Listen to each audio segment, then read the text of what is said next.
I was in the hospital for 6 weeks after the accident. The doctors told me I'd never have kids, at least not for a year, maybe longer. So when my wife told me she was pregnant 3 months later, I knew exactly whose baby it was. What I didn't know was that she was carrying two. Let me back up. My name is James, and for 8 years, I thought I had it all figured out. I married Sarah right out of college. She was a nursing student, I was studying IT. We were young, maybe too young, but we were in love. That counts for something, right? We built a decent life together in suburban Ohio. Nothing fancy, but comfortable. A 3-bedroom house with a mortgage we could actually afford, 2 cars that ran most of the time, and dreams of filling that 3rd bedroom with a nursery. We'd been trying for a baby for 2 years with no luck. Sarah would take those pregnancy tests every month, 1 line instead of 2. It wore on us. On her especially. She'd cry sometimes quietly when she thought I wasn't paying attention. I'd hold her and tell her we had time, that we'd figure it out. Maybe we needed to see a specialist. Maybe we just needed to relax. All those things people say when they don't know what else to say. And then there was my brother, Michael. Michael is 3 years younger than me, and we've always been different. I'm the responsible one, the one who shows up on time, pays his bills, keeps his head down, and does the work. Michael is charming. He's the guy everyone likes at parties, the one with the big ideas and the bigger smile. He's also the guy who can't hold down a job for more than 6 months, who's always got some new scheme that's going to make him rich, who borrows money he never quite gets around to paying back. 6 months before the accident, Michael had hit another rough patch, lost his real estate license over some licensing fee he forgot to pay, got evicted from his apartment, showed up at our door with 2 suitcases and that puppy dog look he's perfected over the years. Sarah didn't even hesitate. "He's family," she said. "Family is everything. You don't give up on family." So we set him up in our guest house, really just a converted garage with a bed and a bathroom, but it was something. Temporary, we said, just until he gets back on his feet. That's the thing about Michael. It's always temporary. It's always just until. But somehow, temporary has a way of stretching out when it comes to him. I didn't mind, honestly. He's my little brother. I've been bailing him out since we were kids, covering for him when he missed curfew, lending him money for rent, writing recommendation letters for jobs he'd quit 3 months later. That's what you do, right? That's what family means. The accident happened on a Tuesday in March. I remember because it was trash day, and I'd been annoyed that Michael had forgotten to take the bins out again. Funny, the things you remember. I was driving home from work, just another boring commute on I-71, when a pickup truck crossed the median. The driver was drunk, blew a 0.18, I found out later. 3 times the legal limit. He hit me head on going about 60 miles an hour. I don't remember the impact. I remember seeing the truck in my lane, remember thinking, this is going to hurt, and then nothing. I woke up 3 days later in the ICU with my pelvis held together by metal pins and my insides rearranged by 3 different surgeries. Sarah was there when I woke up. Her eyes were red, her scrubs wrinkled. She'd come straight from her shift at the hospital. "You're okay," she kept saying, squeezing my hand. "You're gonna be okay." Michael was there too, standing in the corner, looking uncomfortable. He's never been good with hospitals. 6 weeks. That's how long I was in that place. Physical therapy 3 times a day, learning to walk again, managing pain that made me wish I could just sleep through the whole recovery. Sarah visited every day after her shifts. Michael came by too, brought me magazines and candy I couldn't eat because of the medications. He seemed genuinely worried, genuinely sorry about what happened. I appreciated it. But it was Dr. Patterson who delivered the news that broke me in a different way. He came in one afternoon during week 4, closed the door behind him, pulled up a chair. "You know it's bad news when doctors sit down. James," he said, "the trauma from the accident caused some internal damage we need to discuss." He explained it in medical terms first, something about testicular trauma and reduced vascular flow, but then he simplified it. "Your sperm count is severely compromised. Right now, it's under 1 million per milliliter. Normal is 15 million or higher. Natural conception is virtually impossible in your current state." I stared at him. "For how long?" "Best case scenario, 12 to 18 months. Could be longer. We'll monitor it, but these things take time to heal." Sarah was holding my hand when he said it. I felt her grip tighten, After the doctor left, we just sat there in silence. Finally, she said, "We'll get through this. We have time. We're young." She was trying to be strong for me, I could tell, and I loved her for it. "What if it doesn't come back?" I asked.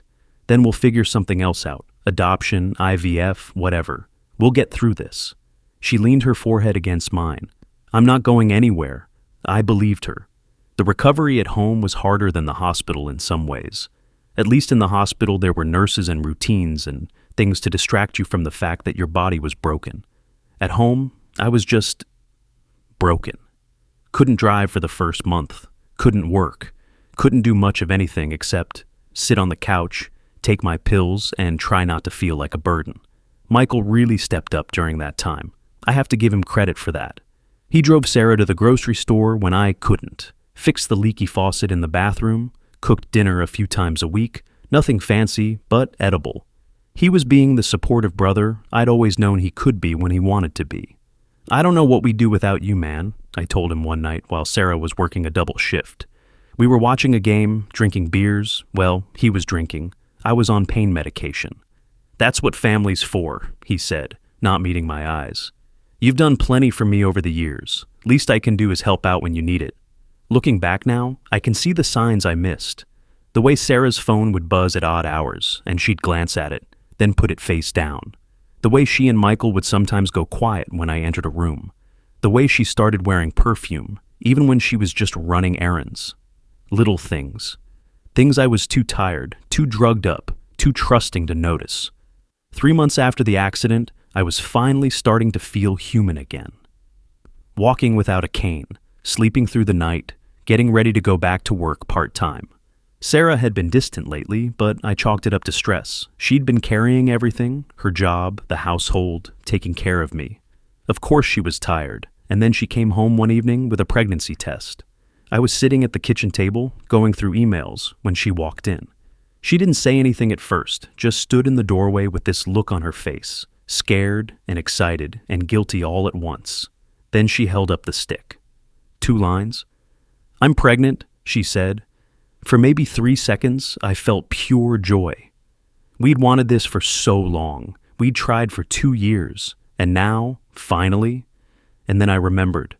Dr. Patterson's words, virtually impossible. Sperm count under 1 million.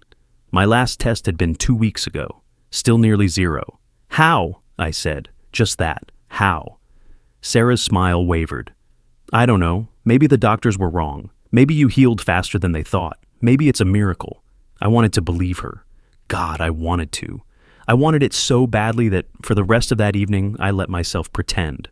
We ordered takeout, talked about baby names, laughed about how we'd convert the guest room into a nursery. We'd finally have an excuse to kick Michael out. It felt normal. It felt right. But that night, lying in bed next to her, I couldn't sleep. The numbers kept running through my head. Under 1 million. Virtually impossible. I pulled out my phone, Googled it. Every medical site said the same thing. Below 5 million, you're looking at severe infertility. Below 1 million, natural conception is almost unheard of. The next morning, I called Dr. Patterson. "Is there any chance?" I asked him after explaining about Sarah's positive test. "Any chance at all that it could be mine?" There was a pause, a long one. "James, I reviewed your most recent labs this morning for another patient consult. Your count is still 0.8 million per milliliter. The motility is under 15%. In my 20 years of practice, I have never seen a successful natural conception with numbers like yours. I'm not saying it's impossible. Medicine always has exceptions, but the probability is extremely low." I thanked him and hung up. Sat in my car in the hospital parking lot for an hour, just staring at the steering wheel, watching people walk in and out of the building, people with normal problems, normal lives. I felt like the world was tilting, like gravity had shifted and I was about to slide off the edge of everything I knew. When I got home, Sarah was making lunch, humming to herself. She looked happy. I stood in the doorway of the kitchen and just watched her for a moment, trying to memorize this version of her, the version who hadn't destroyed everything yet. "We need to talk," I said. She turned, saw my face, and her smile died. "What's wrong?" "I called Dr. Patterson this morning." Her hand went to her stomach, protective, guilty. He said there's basically no chance. No chance it's mine. The kitchen was so quiet I could hear the refrigerator humming. Sarah set down the knife she'd been using to cut vegetables. Didn't look at me. "Are you accusing me of something?" Her voice was small.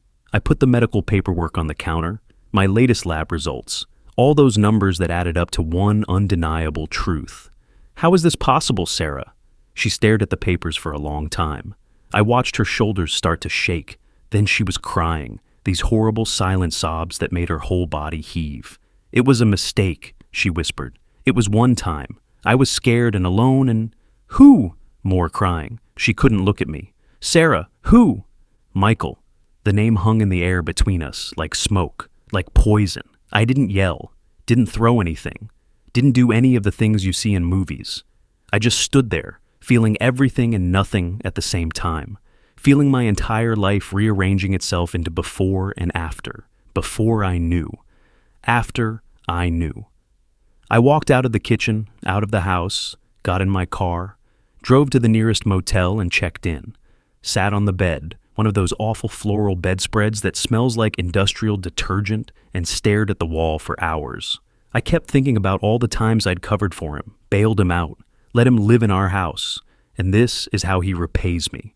My phone buzzed constantly. Sarah calling, texting, Michael calling, texting. I ignored all of it until finally, around midnight, I answered one of Sarah's calls. "Please come home," she said. "Please, we need to talk about this. There's nothing to talk about. James, please. I know I messed up. Just come home. Let's figure this out." I didn't want to go back, but I also couldn't stay in that motel room forever, staring at the water-stained ceiling and feeling sorry for myself. So I went home. They were both waiting for me, Sarah and Michael, sitting on the couch like kids who'd been caught sneaking out. Michael looked like he wanted to disappear through the floor. Sarah's eyes were swollen from crying. "I'm so sorry, man," Michael started. "It just happened." She was crying about you being in pain, and I was trying to comfort her, and things got out of hand. "How many times?" I cut him off. Silence. "How many times, Sarah?" She looked at her hands. "3 times. Over 2 weeks. Right after you came home from the hospital. 3 times. Not once. Not a drunken mistake. 3 times. A choice made over and over." "It wasn't like you think," Sarah said quickly. "You were so distant, so depressed. You wouldn't talk to me, wouldn't touch me. I felt so alone, and Michael was there, and he was kind, and I needed someone." "So you fucked my brother." Michael flinched. We didn't." "You fucked my brother," I said again, looking at Sarah. "While I was recovering from an accident that almost killed me. While I was dealing with the fact that I might never have kids. You fucked my brother in our house, in our bed." "The guest house," she whispered. I laughed, couldn't help it. "Oh, well, that makes it better." "I love you," Michael said. "I never meant for this to happen. I love you, bro." I looked at him, really looked at him. This person I'd spent my whole life protecting, supporting, enabling. This person who'd just proven that all of it meant nothing. "Get out," I said. "James, get the fuck out of my house. Both of you." "This is my house too," Sarah said. "Then I'll leave." I grabbed my keys. Sarah tried to grab my arm. "Please don't leave. We can fix this. We can go to counseling. We're family. Family is everything." That's what she'd always said. "You don't give up on family." I pulled away from her. "You destroyed this family the moment you fucked my brother." I left, drove to my best friend Daniel's place. He took one look at my face and got me a beer without asking questions. When I finally told him, he just shook his head. "What are you gonna do?"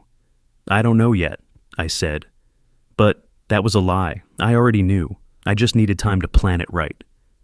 The next morning, I called a divorce attorney. Her name was Rebecca Morris, came highly recommended.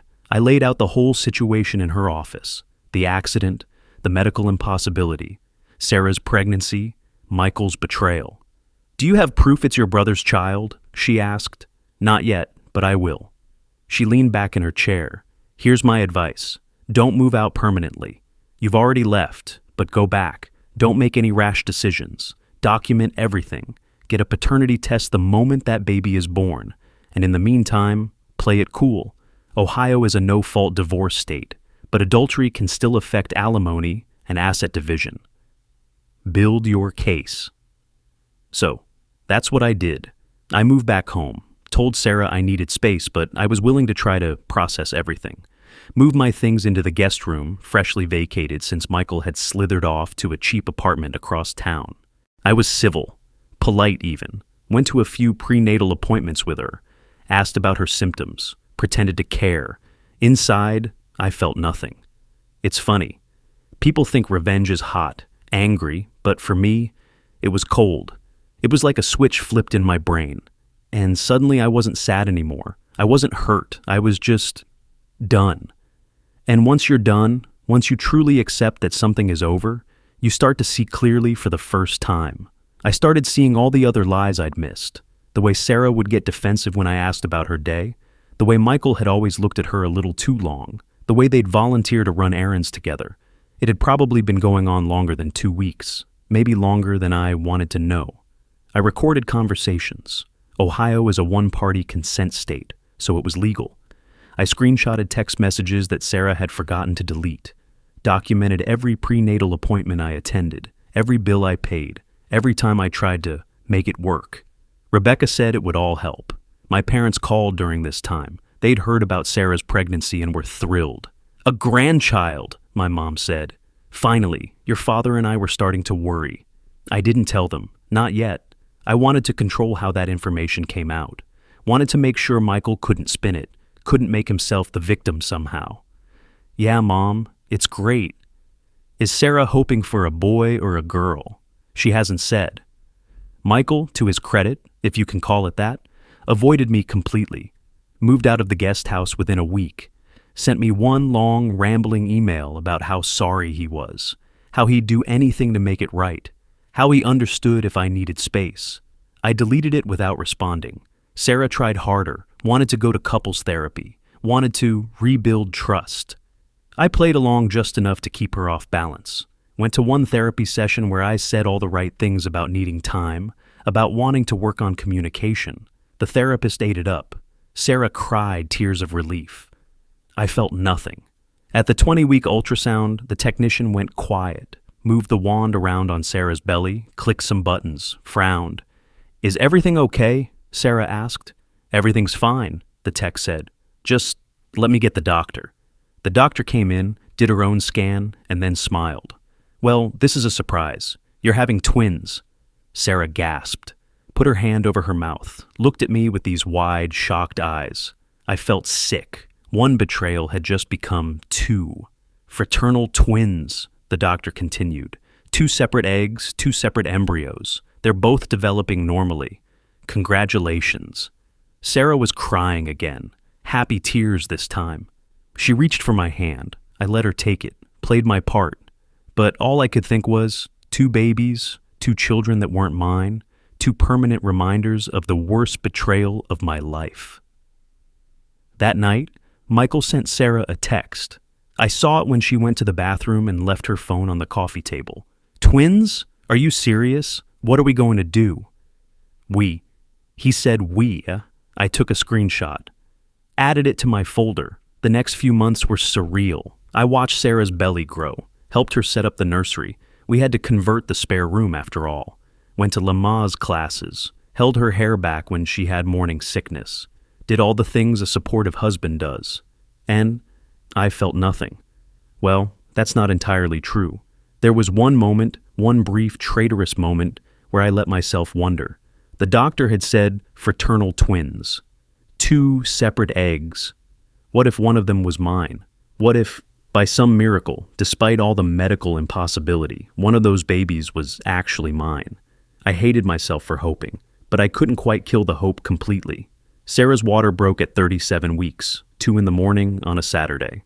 I drove her to the hospital, timed her contractions, held her hand through 14 hours of labor, watched her push and scream and cry, watched 2 tiny humans enter the world covered in blood and vernix and possibility. The first baby, a boy, came out with a thick head of dark hair. The nurse cleaned him up, and even before they handed him to Sarah, I could see it. Michael's nose, Michael's eyes, the shape of his face, undeniable. The second baby, a girl, had lighter hair. Her features were less defined, harder to read. She could have been Sarah's father's side. She could have been mine. Sarah named them without asking me. Ethan for the boy, Lily for the girl, family names from her side. I stared at Lily in her little hospital bassinet, and I felt that hope again, that stupid, pathetic hope. Maybe she's mine. Maybe I have one reason to stay. Michael showed up at the hospital. Sarah had texted him, apparently. He came into the room like he had every right to be there, walked straight to the bassinets, looked down at his children. "They're beautiful," he said. I watched him hold Ethan, watched him stare at this tiny copy of himself, watched Sarah watch him with this soft, sad expression. "Get out," I said quietly. Michael looked at me. "James, I just want to get out of this room before I call security." He left. Sarah cried. Again, always crying, but never about the right things. "Why can't you just try?" she asked. "Why can't you try to forgive? For them?" I looked at the twins, these innocent babies who had no idea what they were born into. "I've scheduled a DNA test," I said. Sarah went pale. "What?" "For both of them. I need to know. You really believe one of them might be yours?" "I need to know," I repeated. She was quiet for a long time. Then, "And if they're both Michael's?" "Then we'll deal with that when we get there." She agreed. What choice did she have? I waited until the nurses stepped out, until Sarah was asleep from exhaustion. Then I swabbed both babies' cheeks with the kit I'd ordered online, swabbed my own cheek, sealed the samples, mailed them to a private lab with expedited processing. 5 days. That's how long I had to wait for results. 5 days of living in this weird limbo, helping with midnight feedings and diaper changes like a robot. 5 days of Sarah trying to bond as a family, pointing out when Lily smiled, when Ethan grabbed my finger. 5 days of Michael texting constantly. "Can I come see them?" "Do you have the results yet?" "I have rights too, you know." Rights. That was rich. And then my parents called. They wanted to plan a party for their 40th wedding anniversary, a big family celebration. Everyone would be there. "You, Sarah, and the twins absolutely must come," my mother said. "It wouldn't be complete without our grandchildren." "We'll be there, Mom," I said. Sarah looked nervous when I told her. "Do you think that's a good idea? The babies are so young." "It's fine," I said. "We'll go." I already knew what I was going to do. The results came 3 days before the party. I was sitting in my car in a grocery store parking lot when the email arrived. "Your DNA test results are ready." I clicked the link, downloaded the PDF, read it twice to make sure I understood. Ethan Morris, 0% probability of paternity. Alleged father excluded. Lily Morris, 0% probability of paternity. Alleged father excluded. Neither of them was mine. Both of them were Michael's. I sat there in that parking lot, staring at the numbers on my phone screen. I'd let myself hope, just for a second, that maybe Lily was mine, that maybe I had one reason to stay, one piece of this nightmare that wasn't completely destroyed. But no, they were both Michael's. 2 for 2. My brother had really gone for it. I laughed, actually laughed, sitting there alone in my car. It was either that or scream.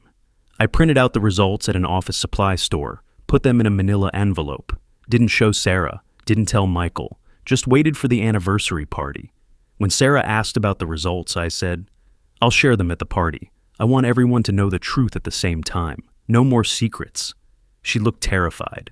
"Why can't you just tell me now?" "Because," I said calmly, "I want our whole family to hear it together. Isn't that what you always say? Family is everything." The night before the party, I barely slept. Went over it in my head again and again. What I would say, how I would say it. Part of me wondered if I was being too cruel, if I should just file for divorce quietly, let everyone figure it out over time. But no. They'd humiliated me. They'd betrayed me in the worst possible way. They deserved to face the consequences publicly, in front of everyone who mattered. The party was at an upscale restaurant in Columbus, a private room with about 40 guests. My parents had gone all out. White tablecloths, catered food, a slideshow of photos from 40 years of marriage, extended family, family friends, my aunts and uncles. Michael was there, standing in the corner like he was afraid to get too close to me. Sarah's parents were there, Tom and Karen, looking proud as they cooed over the twins in their double stroller. I walked around shaking hands, smiling, playing the part. Sarah kept shooting me nervous glances. "When are you going to tell them?" she whispered at one point. "During the toasts," I said. Michael tried to approach me once. "Hey man, about the results." I clapped him on the shoulder, smiled. "You'll hear them soon enough, brother." He went pale.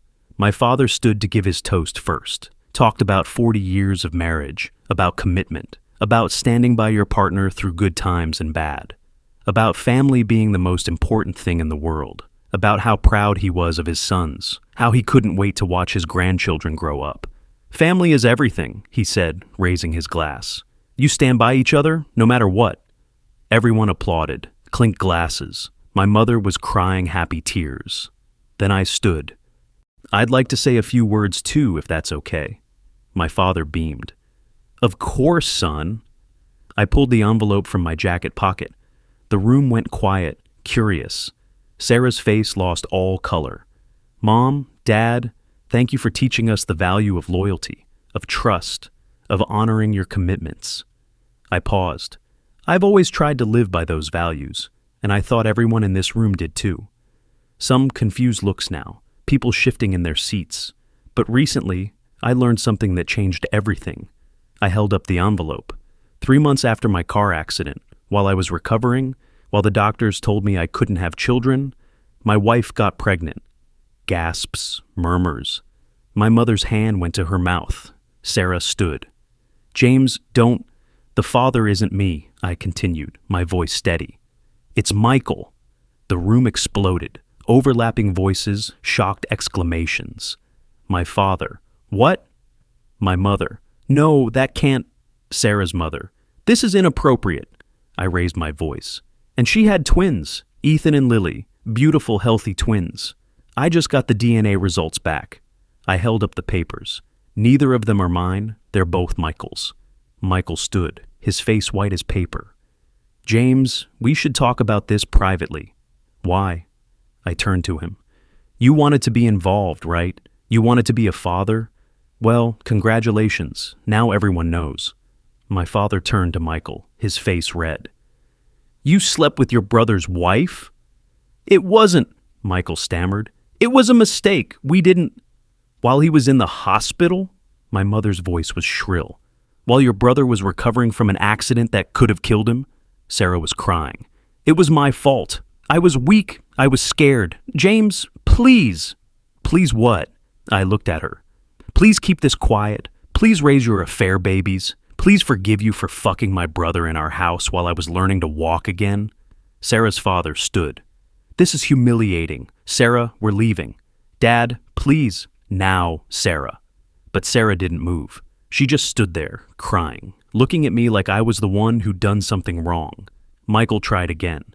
"It wasn't like that. It was... We were both in a bad place." "You were in a bad place?" I laughed. "You were living rent-free in my house, eating my food, driving my wife to the store. Yeah, you were really suffering." My father turned to Michael. "Get out." "Dad, get out of my sight. I can't even look at you right now." Michael's eyes filled with tears. He looked around the room for support, for someone to defend him. Found no one. He grabbed his coat and left. Sarah reached for me. "James, please. Think about the babies. They need a father. We can still fix this. We can go to counseling. We can..." I pulled the DNA report from the envelope and handed it to my father. "Here, for anyone who thinks I'm overreacting." He read it, his hands shaking, passed it to my mother. She read it and started crying. I picked up my coat. "I'm filing for divorce on Monday. Sarah, you and Michael can figure out custody. I'm out." I walked toward the door. Sarah followed me into the parking lot. "Please don't do this," she sobbed. "What about the twins? They need stability. They need a father. You're the only father they've ever known." I stopped, turned to face her. "You always said family is everything, that you don't give up on family." I gestured back toward the building. "Well, they are family, Michael's family. Let him step up for once." I got in my car and drove away. In my rearview mirror, I could see Sarah collapsed on the pavement, crying. Part of me, a very small part, felt bad for her. But mostly I just felt free. I drove to the park where Sarah and I had our first date years ago, sat on a bench overlooking the pond, pulled out my phone and turned it off. Sat there in the silence, watching ducks glide across the water. I thought I'd feel triumphant, vindicated, but mostly I just felt tired, empty. And then, for the first time since Sarah had confessed, I cried. Not for her, not for Michael, not even for the twins who would grow up knowing their origin story was a mess. I cried for the life I thought I had, for the marriage I believed in, for the brother I trusted, for the version of myself who'd been naive enough to think family meant something. I cried until I had nothing left. And then I drove home. The divorce took 4 months to finalize. Rebecca was right. Ohio's adultery laws worked in my favor. No alimony for Sarah. Asset split gave me the house and most of the savings. Sarah signed everything without contest. She had no leverage. Michael's life fell apart faster than I expected. Lost his real estate license again. Some compliance issue unrelated to our situation. But the timing felt poetic. His parents, our parents, refused to speak to him. He ended up moving to Kentucky to start over. Sent me one final text before he left. I know you'll never forgive me. I don't forgive myself either. I didn't respond. There was nothing to say. Sarah moved back in with her parents. Tom and Karen helped with the twins, but the financial strain was obvious. Michael sent child support, but it was minimal. He was barely scraping by himself. Sarah tried to reach out to me a few times, emails mostly. I know I don't deserve anything, but the twins ask about you. I blocked her email address. My parents were devastated but supportive. Family dinners were awkward for a while. Some relatives gossiped, took sides. Most sided with me. Michael's name became taboo. My mother would start crying if anyone mentioned him. My father just got angry.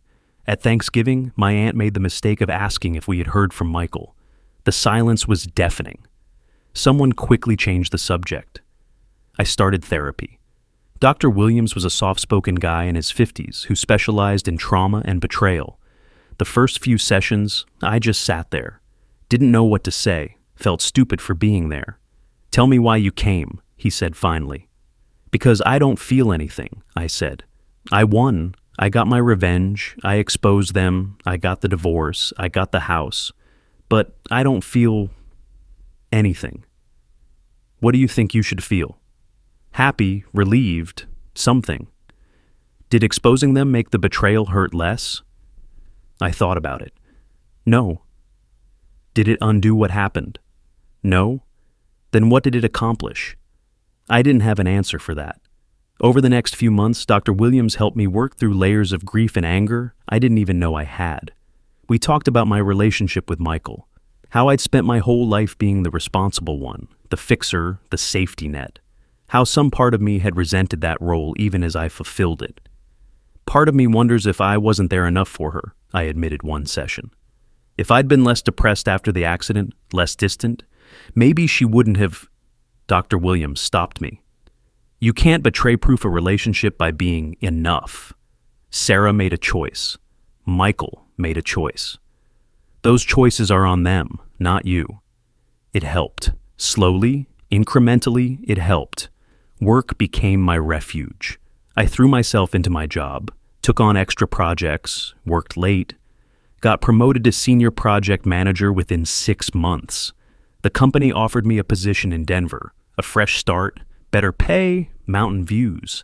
I took it without hesitation. I bought a small house in the foothills, adopted a dog, a golden retriever mix named Max from the local shelter, started hiking on weekends, rediscovered photography, a hobby I'd abandoned during my marriage, spent hours in the mountains with my camera, capturing sunrise over peaks and aspen groves in fall.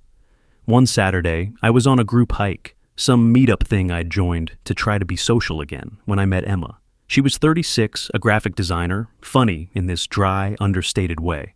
We ended up walking together, talking about nothing important. Dogs, the weather, how neither of us could believe we'd paid $40 for hiking boots that gave us blisters. At the end of the hike, she asked if I wanted to grab coffee.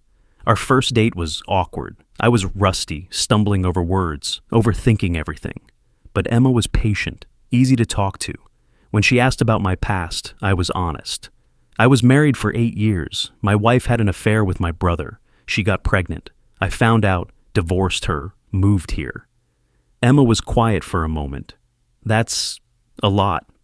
Yeah. I appreciate you telling me, she said. Most guys wait until date 3 to drop the trauma. I laughed. Actual, genuine laughter. I'm overachieving. We took it slow. Coffee dates became dinner dates, became hiking dates. She met Max. I met her cat, a grumpy tabby named Frank. We didn't rush into anything, didn't make promises we couldn't keep. I like you, she said one night, lying on her couch after we'd watched a movie. But I also need you to know, I'm not interested in being your rebound or your therapy. Fair enough, I said. Are you over it? The divorce? The betrayal? I thought about it. Honest. I'm over her. I'm not over what happened. I don't know if I ever will be, but I'm working on it. She nodded. That's good enough for me. 18 months after the divorce was finalized, I got an email from my mother. Subject line, the twins. My finger hovered over the delete button, but I opened it. I saw Sarah and the babies at the grocery store today. Ethan and Lily are 2 now.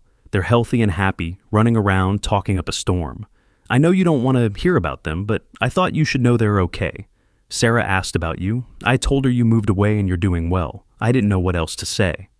I stared at that email for a long time. Tried to picture them. 2-year-olds now, not the tiny newborns I'd held in the hospital. Growing up with the weight of their origin story. Growing up knowing their uncle had walked away. Sometimes I wonder if I should have handled it differently. If I should have kept the DNA results private, filed for divorce quietly, let the family gossip figure it out over time. The twins didn't choose this. They didn't ask to be born into a mess. I exposed Sarah and Michael in the cruelest way possible, in front of everyone they loved at my parents' anniversary party. Was that justice? Or was it just revenge? I don't have a good answer for that. What I do know is this. The twins will grow up with questions. One day, they'll be old enough to understand what happened. They'll know their mother had an affair. They'll know their father is their uncle. They'll know the man who could have been their stepfather, who was there for their birth, who held them in the hospital, walked away. Maybe they'll hate me for it. Maybe they'll understand. Probably somewhere in between. Dr. Williams asked me once, "Do you regret leaving?" No. "Do you regret how you left?" That one was harder. I don't know. Part of me thinks they deserved the public humiliation. Part of me thinks I became someone I didn't want to be. Can both be true? Yeah, I said. I think they can. I don't regret leaving Sarah. I don't regret the DNA test. I don't regret choosing myself over a life built on lies. But I also don't feel like I won. Betrayal doesn't have winners. It just has survivors. I'm standing on a hiking trail right now, watching the sun set over the Rockies. Max is at my feet, panting happily. Emma is waiting for me back at her place. We're making dinner tonight, her idea. It's not a perfect life. It's not the life I planned, but it's mine. People ask me sometimes if I ever think about them, about Sarah and Michael and the twins. Of course I do. You don't just erase 8 years of your life. You don't forget the brother you grew up with, the wife you planned a future with, the babies you held before you knew the truth. But I don't regret walking away. I don't regret choosing myself. I don't regret refusing to light myself on fire to keep other people warm. Sarah used to say, family is everything. But she was wrong. Self-respect is everything. Dignity is everything. And sometimes the bravest thing you can do is walk away from people who don't value you, even if they're family. I didn't get a fairy tale ending, but I got something better. I got my life back, and that's enough.